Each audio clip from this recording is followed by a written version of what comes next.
Oke, baik. Bismillahirrahmanirrahim. Assalamualaikum warahmatullahi wabarakatuh, teman-teman di LC Official. Sekarang kita akan berbagi keluh kesah ya, pengalaman daripada seorang YouTuber kita yang mengalami channelnya dihapus. Sudah 7.000 subscriber ya. Ya, 7.600 lebih. 7.600 yang perjuangan 2 tahun, 3 tahun? Kurang lebih 3 tahunan lah. Kurang lebih 3 tahun itu dihapus di YouTube. Tapi alhamdulillah ada kabar baik, kemarin dia kembali. Nah, mungkin teman-teman ini kita akan diskusi lebih panjang ya terkait apa sih perasaan beliau ini ketika dia dihapus, kemudian bagaimana perasaannya ketika dia kembali, dan apa sih penyebabnya ketika dihapus sama YouTube itu, dan bagaimana cara biar dia kembali. Nah, kita langsung aja kupas, kita langsung tanya kepada beliau. Assalamualaikum beliau. Waalaikumsalam warahmatullahi wabarakatuh. Jadi kita bisa cari santai teman-teman ya, kita ini YouTuber nih. Nah, itu channelnya itu pertama jumlah subscribernya 7.600 nih. Iya. Nah, itu Pak Guru bangun dalam berapa tahun? Sebelumnya perkenalkan dulu, saya admin channel Dunia Pendidikan dari Desa Tumbuh Mulia, Kecamatan Suralaga, Kabupaten Lombok Timur. Jadi saya membangun channel itu kurang lebih 3 tahun. Nah, kemudian susah senangnya sangat saya rasakan, mulai dari awal membuat channel sampai titik keberhasilan, begitu bisa kita katakan begitu. Jadi saat ini untuk subscriber saya kurang lebih 7.600. Nah, kemudian untuk ceritanya kaitannya dengan yang di Bennett ini, kemarin kira-kira 1 minggu lebih, di sana sudah masuk email, katanya di sana ada klaim video. Setelah saya cek, ternyata lebih dari $10 merah. Kemudian saya baca lagi emailnya, di sana katanya ada 3 kali teguran. Itu artinya dalam 7 hari akan dihapus.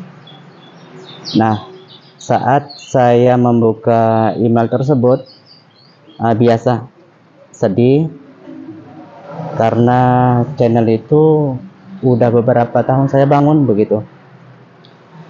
Nah, tetapi di balik kesedihan itu, saya terus berusaha gimana caranya supaya yang 3 teguran itu bisa dicabut salah satu, artinya bisa 2 teguran gitu. Nah, kemudian saya menghubungi pemilik yang mengklaim itu ya? Ya, pemilik yang mengklaim itu. Setelah saya cek, ternyata ada 2 channel gitu, 2 orang. Nah, kemudian saya cek pakai email, kemudian di sana untuk balasan emailnya itu secara cepat, katanya bisa dihubungi lewat WA. Nah, kemudian saya hubungi lewat WA, tapi responnya lambat, tidak ada. Iya. Nah, kecuali yang satu itu, ketika saya email langsung dia respon. Nah, kemudian kami bicara, sepakat gimana caranya supaya salah satu teguran itu bisa dicabut. Sebentar, ini saya potong dulu. Ini channelnya sudah kehapus atau masih belum kehapus ini? Masih belum terhapus. Iya. Belum hapus ya? Iya, belum. Direspon yang punya video yang ngeklaim itu, responnya apa? Apakah setuju atau gimana? Sebelumnya saya tanya dia, kenapa diklaim.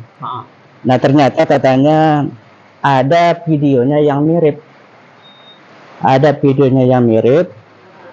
Kemudian setelah saya cek dan ingat-ingat, ternyata pernah saya istilahnya membuat video itu dengan rekam layar. Rekam layar. Iya. Rekam layar yang mengklaim itu. Iya. Nah, ternyata seingat saya, video yang saya rekam layar itu di sana ada tertulis nama channelnya, watermarknya. Oh, punya watermarknya gitu. gitu. Ya. Nah, ini hati-hati nih. Oke, lanjut. Kayaknya seru nih ceritanya nih. Nah, kemudian yang kedua di sana subscribernya banyak, begitu. Nah, jadi kalau kita rekam layar, maka ada yang perlu kita hindari. Yang pertama, video yang ada watermarknya. Yang kedua, jumlah subscribernya puluhan ribu. Nah, mungkin kalau 100-200 mungkin sulit lah. Sulit untuk mengklaim ya. Sulit untuk mengklaim karena dia itu harus menunggu istilahnya monet dulu begitu. Oh, iya. Nah, jadi singkat cerita, ternyata seingat saya pernah merekam layar videonya, dan itu pun watermark videonya itu saya blur dan saya pasang nama channel saya. Ternyata orang yang biasanya gitu ya, orang yang punya video gimana pun caranya diedit, sedikit tidak pasti kita tanda gitu. Betul. Pasti ditandai. Nah, kemudian setelah diskusi, baiklah katanya, saya akan hapus, tetapi Bapak juga harus menghapus video itu. Nah, kemudian sebelum saya hubungi dia, saya duluan menghapus video-video yang dolarnya merah itu, yang diklaim itu. Nah, kemudian saya kasih tahu dia saya sudah hapus. Kemudian dia balas email lagi, tunggu katanya 2 kali 4 jam. Nah, tetapi kemarin sebelum ke Bennett itu, sebelum dihapus itu, dia sempat muskol saya. Oh, iya, diangkat sama Pak Guru. Nah, kebetulan waktu itu saya nggak angkat, dan pada hari itu juga hari terakhir gitu. Untuk batas yang 7 hari itu. Ya, betul, tanggal 11 itu ya. Iya. Terus? Nah, kemudian karena nggak saya respon, nah mungkin dia nggak cabut gitu klaimnya, sehingga di sana 3 teguran. Nah, kemudian pas siangnya kira-kira jam 12 saya cek, ternyata tidak ada lagi di email itu, tidak ada lagi nama channelnya begitu. Berarti chat di YouTube sudah hilang juga? Iya, saya cek di kebetulan ada link yang saya share di grup, di grup WA. Kemudian itu yang saya klik, ternyata katanya videonya sudah hapus dan channelnya juga dihapus gitu. Juga. Perasaan Pak Guru ketika melihat itu bagaimana? Biasanya kalau kita mengalami seperti itu, pertama mulai dari buka email saja, kalau dapat teguran seperti itu, lebih-lebih akan di banned selama dalam jangka 7 hari, pasti sedih. Karena manusiawi ya? Iya, karena manusiawi gitu. Kemudian ya lama juga lah kita bangun channel itu. Betul. Nah, kembali ke pertanyaan saya masalah ketika di ban, itu apakah ada enggak terambisi dari Pak Guru untuk saya enggak mau lagi nge-YouTube nih karena sudah capek, saya ternyata kehapus dulu, saya sudah gulung tikar lah istilahnya. Ada enggak pikirannya gitu Pak Guru ketika? Oke. Saya jawab, biasanya gitu ya, biasanya timbul sih rasa begitu. rasa jemu, rasa bosan seperti itulah. Iya. Cuek lah istilahnya, saya tidak akan nge-YouTube lagi. Nah, tetapi bagi saya begitu saya tahu akan di-banned satu channel, kan saya punya istilahnya beberapa channel dan 2 yang sudah monet gitu lagi. Iya, ada stok lagi gitu ya. Ya, punya stok. Nah, jadi kalau kita punya stok, satu channel yang di-banned, maka 90% lah istilahnya senang kita. Kemudian 10%-nya sedih lah atau iya. yang merasa putus asa begitu.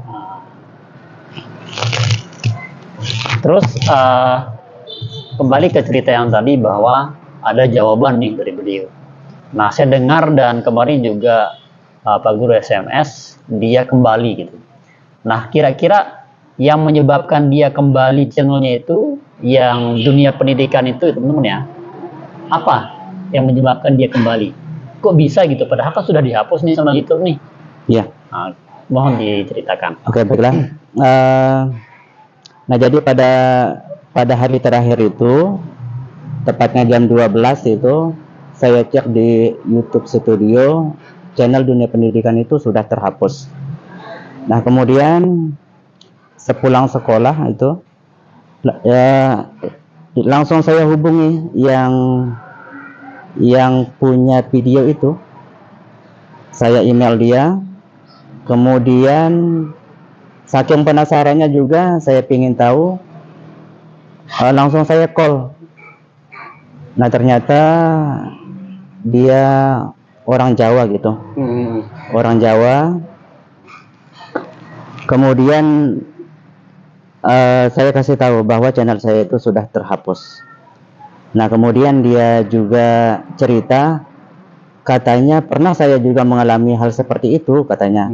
Kemudian kalau mau balik, saya bisa katanya. Saya akan cabut satu video saja atau satu klaim saja sehingga 2 teguran dan tunggu 1 kali 24 jam channelnya akan kembali. Nah, besok-besoknya pas 1 hari lebih gitu, saya cek, alhamdulillah kembali. Alhamdulillah. Berarti kesimpulannya adalah untuk bikin kembali itu adalah orang yang mengklaim itu mencabut keklaimannya gitu ya Mas ya. Iya. Betul sekali. Nah, oke teman-teman, itu dia bahwa kenapa dia kembali channel Pak Guru ini, karena beliau langsung menghubungi owner dari kreator yang tempat beliau live streaming ketika mengambil rekam layar pada video orang. Nah, jadi meskipun sudah di ban atau dihapus, tapi ketika kita hubungi dan beliau yang pihak sana itu mencabut klaimnya, maka bisa kembali. Oke, mungkin ini terakhir ya, harapan dari Pak Guru ini dan sekaligus saran-saran buat teman biar tidak mengalami hal yang serupa seperti Pak Guru. Nah, kira-kira harapannya apa dulu nih? Oke. Untuk mengelola channel ini. Sebelum saya istilahnya bagi harapan kepada teman-teman YouTuber, jadi tambahan sedikit ini. Oke, boleh. Jadi katanya walaupun channel kita itu di-banned oleh YouTube, kemudian pihak YouTube itu katanya akan memberikan kita beberapa hari, mungkin 9 hari atau lebih untuk memperbaiki diri dengan channel yang diklaim itu, pemilik channel itu. Nah, jadi katanya kita itu punya kesempatan. Nah jadi kesempatan itu yang saya gunakan untuk menghubungi dia. Nah, sehingga dia mencabut satu klaimannya, sehingga dunia pendidikan itu alhamdulillah berhasil. Nah, kemudian untuk pesan kita ini, kalau saya pribadi istilahnya memberikan pesan kepada teman-teman, mungkin teman-teman lebih senior. Nah, jadi secara umum sudah pesan kita semua, kalau kita ingin mengcopy atau istilahnya membuat video yang hampir sama dengan video channel orang, yang pertama yang perlu kita lihat itu adalah subscribernya dulu. Jangan sampai ya lebih dari 10.000 gitu. Nah, kemudian yang kedua, kalau mau rekam layar ya seadanya lah. Jangan ada video yang punya watermark channel orang tersebut. Nah, kemudian video channel tersebut ya kita harus edit lah sebagus mungkin, serapi mungkin, supaya tidak sama dengan video yang itu. Kasih. Oke. Jadi teman-teman, luar biasa sekali. Ternyata kita bisa mengambil kesimpulan menjadi seorang content creator tidak semau gue ya, tidak semau kita. Jadi ada etika, ada SOP yang harus kita patuhi dari kebijakan YouTube, termasuk salah satu kayak tadi, tidak boleh kita mencuri ya, boleh kita katakan mencuri lah teman-teman ya, mencuri dari hasil video orang yang sudah capek-capek bikin konten, kita yang enak mencuri. Nah, itu ada resiko dan konsekuensinya terhadap channel sendiri. Nah, kayak beliau tadi yang sudah ceritakan, dan alhamdulillah bisa kembali nih teman-teman ya. Oke, itu dia pada kesempatan ini, dan kita mau minta closing statement dari Pak Guru nih. Nah, closing statement artinya untuk menyemangati teman-teman itu berpemula, bahwa segala sesuatu dalam YouTube itu memang itu proses. Artinya bagaimana cara Pak Guru dalam closing statement untuk menyemangati itu berpemula biar terus semangat gitu, terus semangat konten gitu. Oke, terima kasih. Baiklah, untuk teman-teman YouTuber di mana saja berada, khususnya di komunitas YLC gitu. Nah, jadi saya sendiri membangun channel itu sungguh atau sangat lama sekali. Udah 3 tahunan. Nah, kemudian untuk membuat konten yang pertama kali itu saya istilahnya tidak mengerti tentang ilmu-ilmu SEO dan lain sebagainya. Nah, jadi video yang saya upload itu video yang bermacam-macam gitu, bermacam-macam niche atau tema. Nah, kemudian setelah saya ketemu sama Bang Rudi, kemudian ikut gabung dalam YLC. Nah, di sanalah saya belajar apa itu YouTube, kemudian gimana cara kita untuk ilmu SEO-nya dan lain sebagainya. Nah, dari sana saya istilahnya mulai memperbaiki isi-isi konten dunia pendidikan itu. Mulanya campur. Nah, sekarang saya fokus satu niche, yaitu pendidikan. Dan salah satu berkat ilmu dari komunitas YLC, saya sudah praktikkan satu channel, yaitu channel The Academy TV. Nah, di sana mulai dari buat email, kemudian mengupload video selama 1 bulan, jam tayang sama subscribernya lebih, yang 2 syarat itu terpenuhi, sehingga bulan keduanya channel tersebut monetis. Alhamdulillah sampai sekarang The Academy TV fokus sama istilahnya nice-nya entertainment. Nah, sekarang alhamdulillah sudah lama monet begitu. Dan bagi teman-teman yang belum bergabung dalam YLC, silahkan segera bergabung, karena di sanalah ilmu YouTube itu yang sebenarnya gratis lagi. Oke, silahkan sekali lagi bagi yang belum gabung, silahkan gabung, karena kalau nggak sekarang kapan lagi. Oke, demikian. Oke, terima kasih teman-teman ya, luar biasa sekali kita ucapin kepada Pak Guru closing statement dan pernyataan. Kita banyak mengambil kesimpulan dan pelajaran dari kisah-kisah beliau terkait dengan YouTuber.